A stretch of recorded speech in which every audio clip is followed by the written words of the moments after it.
Hello student, आज मैं दो चर वाले रैखिक समीकरण का बिना ग्राफ से जो विधि है सॉल्व करने का दो चर वाले रैखिक समीकरण का उसका हम इंट्रोडक्शन देंगे, मतलब थोड़ा थोड़ा परिचय देंगे और एक आध दो विधि का एक्सप्लेन भी डिटेल में करेंगे।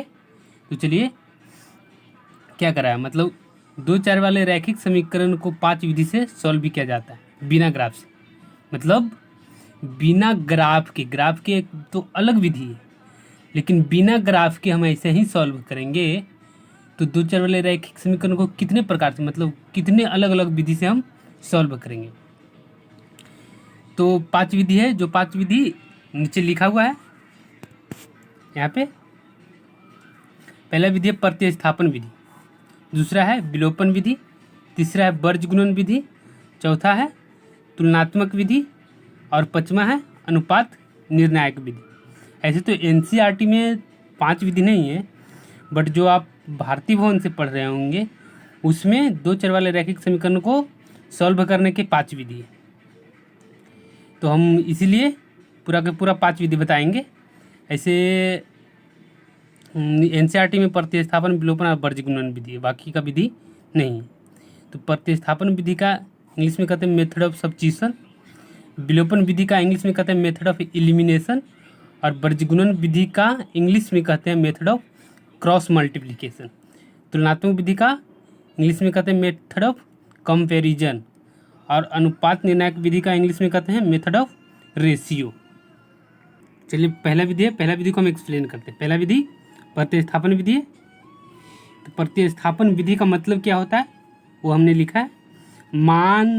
माना कि हमें दो चर वाले रैखिक समीकरण युग्म को हल करना। निम्न मतलब नीचे होता है, जो नीचे दिया गया है। मान लिया ये जनरल है, यहाँ पे 3 4 5 6 7 8 9 कुछ भी रख सकते हैं, हमने जनरल लिया है। पहला समीकरण जो है a1x + b1y + c1 = 0 है। दूसरा समीकरण a2x + b2y + c2 = 0 है। इक्वल टू मतलब बराबर 0 है। एक समीकरण है, वे दूसरा समीकरण है। हम सीखेंगे कि इसको प्रतिस्थापन विधि से कैसे सॉल्व। पहला है मतलब केस मतलब स्थिति उत्पन्न होता है। कोई कहेगा कि आप यहाँ पे x को प्रतिस्थापित कर रहे हैं, हम y को प्रतिस्थापित करेंगे। हाँ, हम जब x को प्रतिस्थापित कर रहे हैं तो हम केस फर्स्ट मान लिए, मतलब प्रथम स्थिति है। अब जब y को प्रतिस्थापित करेंगे तो उससे भी सॉल्यूशन सेम निकलेगा। हमने s को प्रतिस्थापित कर रहे हैं, तो जब x को प्रतिस्थापित करेंगे तो स्टेप फर्स्ट मतलब पहले बार क्या करेंगे, जब पहले प्रतिस्थापित करेंगे तो समीकरण 1 में x को y के पद में व्यक्त करेंगे। समीकरण 1 में x को y के पद में व्यक्त करेंगे, मतलब x बराबर y आ जाना चाहिए। समीकरण हम 1 से ले रहे हैं, आप समीकरण 2 से भी ले सकते हैं। तो समीकरण 1 में क्या है, a1x + b1y + c1 = 0 है। यह है समीकरण 1।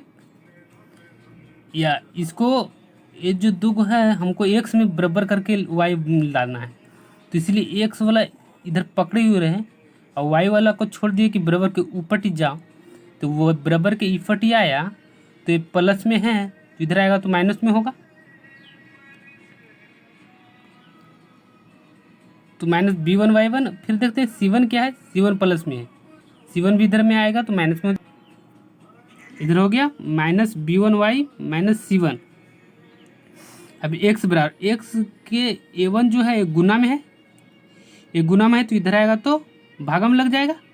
ये तो सेम ना है, सेम है, नीचे हम भागम लगा दिए तो x का मान आ गया -b1y - c1 बटे a1। इसको हम समीकरण 3 मान लिए। अब वो समीकरण 3 है, तो अब चलते हैं चरण नंबर 2 मतलब स्टेप 2 में। स्टेप 2 में क्या करेंगे, x का मान तो आ गया तो इसको समीकरण 3 मान लिए। तो स्टेप ऑफ 2 क्या करा कि ऊपर के चरण में प्राप्त x, मतलब जो ऊपर से हम जो सॉल्व किए स्टेप उससे प्राप्त x के मान को समीकरण 2 में रखें, अर्थात x बराबर -b1y - c1/a1 को समीकरण 2 में रखने पर।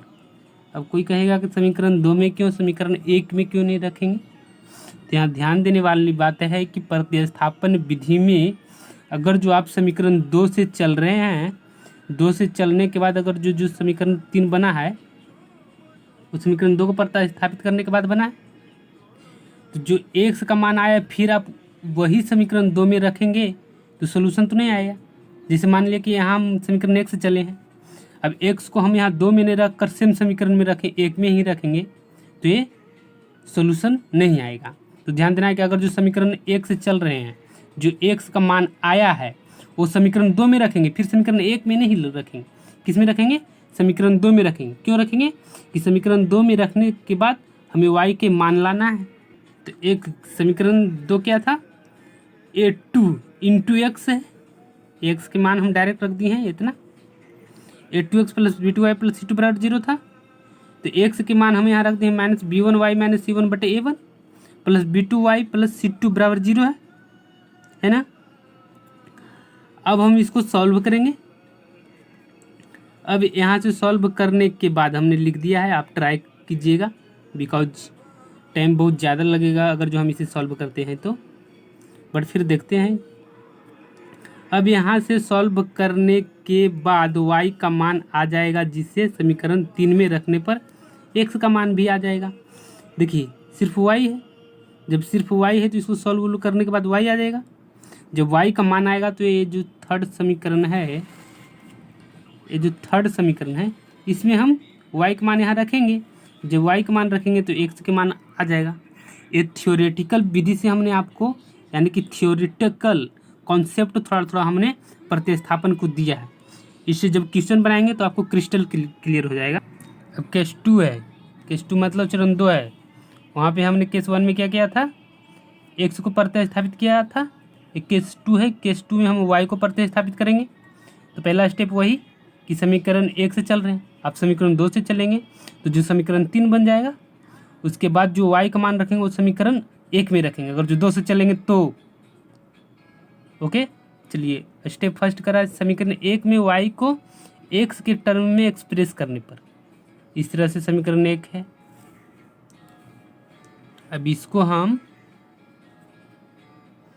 y हमें निकालना है, तो b1 y1 को हम पकड़ लेंगे और ये जो दोनों है इसको बराबर के इधर भेज देंगे, जीरो के साइड। तो जीरो के साइड अगर जो भेजेंगे तो माइनस c1 पहले भेज दिए हैं, माइनस a1 x। ये तो प्रॉब्लम नहीं है ना कि आप इसको भेज रहे हैं, इसको क्यों नहीं भेज रहे हैं। आई थिंक ये प्रॉब्लम नहीं होनी चाहिए, कोई भी जा सकता है।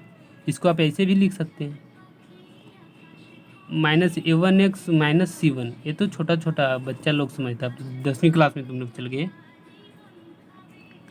तो इसके बाद b1 y1 है, इधर है, एक गुना में है, हमको सिर्फ y लाना है, इसलिए हम ये जो गुना में है इसको भागम लगा दिए। इसके बाद स्टेप 2 है। स्टेप 2 क्या है? स्टेप 2 है कि y का मान समीकरण 2 में रखने पर, अब जो ये y है उसको समीकरण 2 में रखेंगे। ऐसे ही आप सॉल्व करेंगे और सॉल्व करने के बाद जो x और y का वैल्यू आएगा वो कमेंट में आप कमेंट कर सकते हैं। कमेंट बॉक्स में कमेंट होना चाहिए सबको कि x का मान क्या आया, y का मान क्या आया। अब इसको सॉल्व करने के बाद जो आएगा वो समीकरण 3 में y के यहाँ x के सॉल्व करेंगे।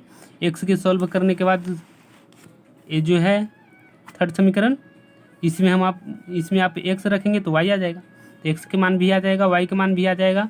वो कमेंट बॉक्स में आप कमेंट करेंगे। अब सीधे क्वेश्चन चलते हैं, क्वेश्चन से आपको अच्छा से समझ में आएगा। और हाँ, कोई भी समीकरण दे तो पहले हम उसे चेक करेंगे, उस समीकरण को चेक करेंगे क्या कि इसका हल होगा कि नहीं होगा। तो जो दो समीकरण रहेगा तो a1 b1 c1 निकालेंगे, a2 b2 c2 उसको गुणांक निकालेंगे, और a1 बटे a2 b1 बटे b2 c1 बटे c2 लिखेंगे। अब देखेंगे कि इसका हल होगा कि नहीं होगा। ये तो हमने पिछले वीडियो में आपको बता चुका है कि होगा कि नहीं होगा, कि इसका मतलब स्थिति है और केसेज क्या है। a1 बटे a2 बराबर b1 बटे b2 बराबर c1 बटे c2 हो जाएगा तो अनंत हल होगा। a1 बटे a2 बराबर नहीं होगा b1 बटे b2 तो इसको केवल एक हल होगा।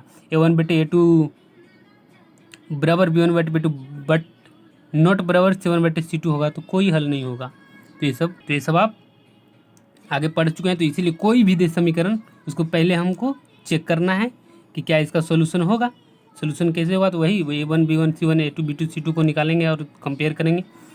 अगर होता है तो इसके बाद ही सॉल्व करने के लिए आगे बढ़ा जाता है। यहाँ पर हमने लिख दिया है कि जब कि प्रतिस्थापन विधि से हलों के प्रकृति का पता लगाना, मतलब जब दो समीकरण दिया हुआ रहता है इसको हम थोड़ा सा कम समय में बहुत जल्दी कर देते हैं। सबसे पहले हम समीकरण को चेक करेंगे कि हल होगा या नहीं होगा। तो कैसे हम चेक करेंगे? अद्वितीय हल, अद्वितीय अ लिखा हुआ मतलब इतना जो रहता है ना उसको द्वितीय हो जाएगा, बट अ जोड़ देते हैं किसी में तो वो द्वितीय नहीं होगा, मतलब एक ही होगा। तो अद्वितीय हल होगा यदि a1/a2 बराबर नहीं है b1/b2 का, तो जो समीकरण दिया रहेगा उसको हम चेक कर लेंगे। फिर अपरिमित रूप से अनेक हल होंगे, a1/a2 बराबर b1/b2 बराबर c1/c2 हो रहा है, तो बहुत सारे हल होंगे, कोई हल नहीं होगा। यदि a1/a2 बराबर b1/b2 बराबर नहीं है c1/c2 का, तो निम्न रैखिक समीकरण को प्रतिस्थापन विधि से हल करने और प्राप्त हल को जांच करें। अब ये समीकरण दे दिया है, अब इसमें हम यानी कि आपको समझ में पूरा आएगा। देखिए a1 b1 c1 a2 b2 c2 है। पहले आप चेक कर लीजिए a1/a2, a1/a2 तो 3/4 मतलब 3/4 बराबर 4/-3 है पूरा। अब a1/a2 का b1/b2 निकालें तो अच्छा नहीं होगा, टाइम बहुत ज़्यादा लगेगा। मैंने 5 है, इसको काटते हैं, बराबर हो रहा है नहीं, 3/4 है, 4/3 कहाँ बराबर होगा? जब नहीं बराबर होगा रहा है a1/a2 ही बराबर नहीं हो रहा है b1/b2 का, तो इसका हल होगा। पहले क्वेश्चन आराम से पढ़िए, कराए हल निकालिए प्रतिस्थापन विधि से, उसके बाद आप चेक कीजिए। चेक करना मतलब जो हल आया वो इस समीकरण का है या नहीं वो चेक करना है आपको। भाई क्या करना है?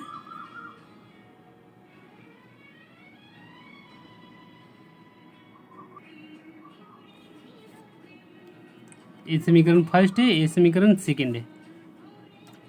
कि फर्स्ट क्या करेंगे, वैसे चलेंगे, मतलब x को प्रतिस्थापित करने पर, जब x को प्रतिस्थापित करेंगे समीकरण 2 से हम चल रहे हैं, समीकरण 1 बताए थे, समीकरण 2 क्या है, इसको हम ले रहे हैं पहले। जब इसको हम लिए तो 4x, बाकी को हम इधर भेज देंगे क्योंकि हमें x में को लाना है, मतलब x को सब्स्टिट्यूट करना, x को प्रतिस्थापित करना, इसलिए x को पकड़े रहेंगे। क्योंकि हमें पहले ही कहा दिया है कि x में प्रतिस्थापित करना, इसीलिए। तो 3y + 5, क्यों 5 प्लस में, माइनस में प्लस में आ गया, x बराबर होगा 3y + 5/4 हो जाएगा। अब इसको स्टेप 2 में है, समीकरण 1 में x का मान मतलब x बराबर 3y + 5/4 रखने पर। अब देखिए x के मान ये इतना है। अब समीकरण हम 1 में क्यों रख रहे हैं, 2 में क्यों नहीं रखें? क्योंकि हमने यहाँ से चला है 2 से, इसीलिए जो मान आया उसको हम फिर 2 में नहीं रखेंगे, मतलब जिस समीकरण से चल रहे हैं उसी समीकरण में हम फिर इसको हम नहीं रख सकते, इसीलिए हम समीकरण दूसरा यानी डिफरेंट समीकरण में रखेंगे। तो 2 समीकरण है, एक समीकरण से चले तो उसका नाम था समीकरण 2, तो जो x के मान आया है वो समीकरण 1 में रखेंगे। समीकरण 1 में यानी समीकरण 1 क्या, 3x + 4y - 10 बराबर 0 है, ये क्या है, समीकरण 1 है। x की जगह पर 3y + 5/4 रखें प्लस 4y - 10 बराबर 0 है। अब ये इसको गुना करेंगे, मतलब ये जो बक्सा बनल है ना इसको अंदर ए जाएगा, इससे गुना होगा, इसके बाद इससे गुना होगा, तो यही हुआ 3 × 3y + 3 × 5 है ना, यहाँ पे /4 है, /4 हो गया, प्लस 4y है, 4y - 10 बराबर 0 है। गुना करें 3 3 जा मतलब 3 तिया 9 प्लस 3 5 जा 3 5 15 /4 प्लस 4y - 10 बराबर 0 है। यहाँ तक आया समझ में? ये 9y + 15 + 16y - 10 /4 बराबर 0, y एक साथ लिखें तो देखेंगे प्लस में है, ये भी प्लस में, सेम जाती है, आपस में जुड़ जाएगा। 16 9 25, 25y + 15 - 40 /4 बराबर 0। अब क्या करेंगे, ये जो 40 है ये 15 है, अलग अलग साइन है तो घट जाएगा, जिसका साइन बड़ा वाला के साइन लग जाएगा तो माइनस, इसमें से घटाए तो 25 आ गया, मतलब 40 से 15 घटाएंगे तो 25 आएगा, 40 का साइन ज़्यादा है तो साइन माइनस में लग गया। अब 25 25 है, ये 4 है, अब जानते हैं कि ये भागा में है तो बराबर के ऊपर ले जाएंगे तो गुना हो जाएगा, तो इधर जाके ख़त्म हो गया, 4 × जीरो बराबर जीरो हो जाएगा। इधर 25y माइनस 25 बचेगा, सॉरी माइनस है यहाँ पे, 25y माइनस 25 बराबर जीरो। इसको इधर भेज दिए, माइनस प्लस में हो गया, 25y बराबर 25, y बराबर काटे छाटे तो 1 आ गया। अब समीकरण जो 2 से चले थे उसके बाद x का मान निकाले थे, उसको समीकरण 1 में रखे थे। 1 में रखने के बाद y का मान जो आ गया, अब इसको समीकरण 3 में रखेंगे। स्टेप थर्ड क्या करा है कि y का मान समीकरण 3 में रखने पर, समीकरण 3 कहाँ पे है, तो समीकरण 3 यह है समीकरण 3 आपका। इसमें क्या रखेंगे, y का मान, y का मान कितना है, 1 है। 1 रखेंगे तो क्या होगा यहाँ पे 3 गुने 1 प्लस 5/4, 3 5 3 8, 8/4, यही यहाँ पे है। ये समीकरण 3 है, इसमें y का मान रखेंगे 3 गुने 1 प्लस 5/4, 3 प्लस 5/4,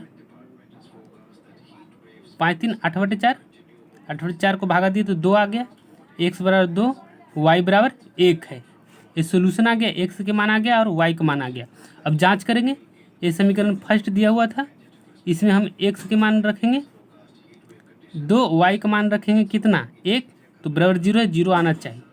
तो x बराबर 2, y बराबर 1, तो 3 दूना 6 प्लस 4 गुने 1 4 माइनस 10, तो 6 4 10 माइनस 10 बराबर 0। ये तो सही हो गया, मतलब 0 हो गया। यहाँ भी 0 था, 0 ले लाए, ये तो जांच हो गया पहला। ये समीकरण 2 है। समीकरण 2 क्या है, 4x माइनस 3y माइनस 5 बराबर 0 है। x बराबर 2 और y बराबर 1, जो हल निकाले थे हम इसको इसी में पुट करेंगे। पुट करेंगे मतलब इसमें वैल्यू रखेंगे। तो x बराबर 2 तो 4 दूनी 8 माइनस 3 गुने 1 माइनस 5, 4 दूनी 8 माइनस 3 माइनस 5, इससे घटाएंगे तो 5, 5 में 5 गया 0। इसके इधर वाला में कितना है, 0 ही है ना, 0 है 0 है, ये चेक भी हो गया। वीडियो बहुत बड़ा हो गया है, 17 मिनट का हो गया है। बट अब दूसरे जब समीकरण, ये समीकरण को आप हल करके कमेंट बॉक्स में, ये समीकरण है, इस समीकरण को हल करके आप कमेंट बॉक्स में इसका वैल्यू एस का मान क्या आएगा, टी का मान क्या आएगा, वो सेंड करेंगे। Okay, thank you for watching. और इस वीडियो को शेयर, सब्सक्राइब और लाइक ज़रूर करें, जल्दी से जल्दी, मतलब दूसरे तक पहुँचे, दूसरे भी पढ़ें, इसलिए आप शेयर करेंगे। लाइक इसलिए करेंगे कि आपको अच्छा अगर जो लग रहा हो, आपको समझ में आ रहा हो तो आप लाइक करेंगे। सब्सक्राइब इसलिए करेंगे कि आपको और से वीडियो की ज़रूरत है, यानी कि जो पढ़ाएंगे उसी सीक्वेंस में और जो वीडियो आएगा वो मिलता रहेगा। Thank you for watching.